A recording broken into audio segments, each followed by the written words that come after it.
This is Jack Fishman behind the camera, speaking with the San Antonio Symphony's guest conductor, Josep Caballe-Domenech. Perfect. And Josep, you are conducting Friday and Saturday night at the Majestic Theater as part of our Classics concerts, and we're repeating it on the north side of town, Ronald Reagan High School, Sunday at 4 p.m. Tell us about the program. It's a fantastic program, so I'm so thankful that we could arrive to this choice.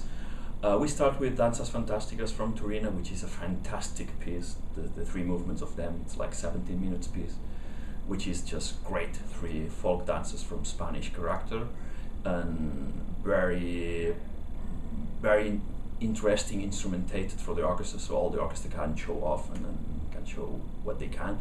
So it's a fantastic music to open this fantastic program. Then we go to Piazzolla, the Cuatro Estaciones Porteñas, with the soloist Ergan Togul, so that you know very well. He's our concertmaster, yeah, yes. And it's 4 pieces that Piazzolla wrote on the kind of tango jazz feelings of the 4 seasons from Vivaldi. So you have some points of 4 seasons of Vivaldi, but on another way. It's a great piece just for string orchestra and the soloist, and I can just say that the soloist plays like God. I mean, it sounds like I am there. There is not much to conduct, but I'm there just enjoying on the first row, which is the best, you know. So I think that's great. And then on the second half, we play the 3rd Symphony of Rachmaninoff, which is a masterpiece. I think it's a very difficult piece, high expressionist, high romanticism piece, but it's, I think, one of the best pieces Rachmaninoff wrote, where you can feel all this passion, all these shadows, all these feelings. Actually, it's.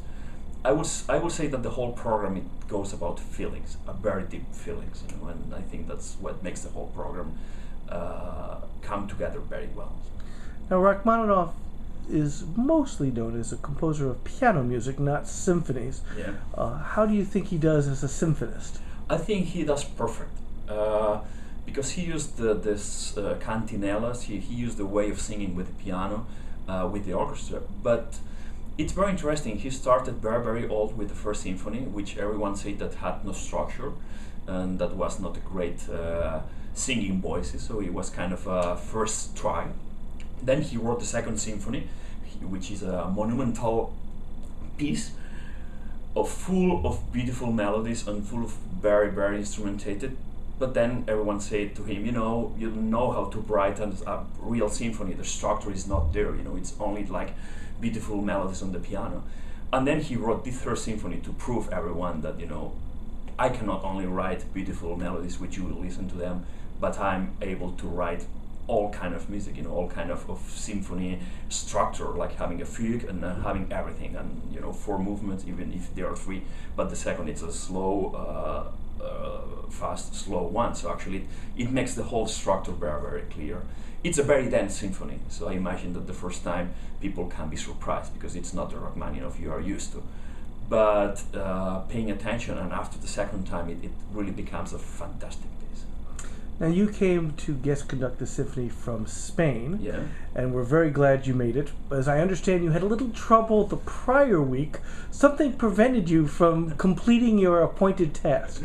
Yeah, it was something called volcanoes ashes. No? So we had a chaos in Europe last week and the week before. And where were you trying to travel to? From Barcelona to Finland, so I had to cross all Europe, and it was totally impossible. All Finnish airports were closed, all European airports were closed.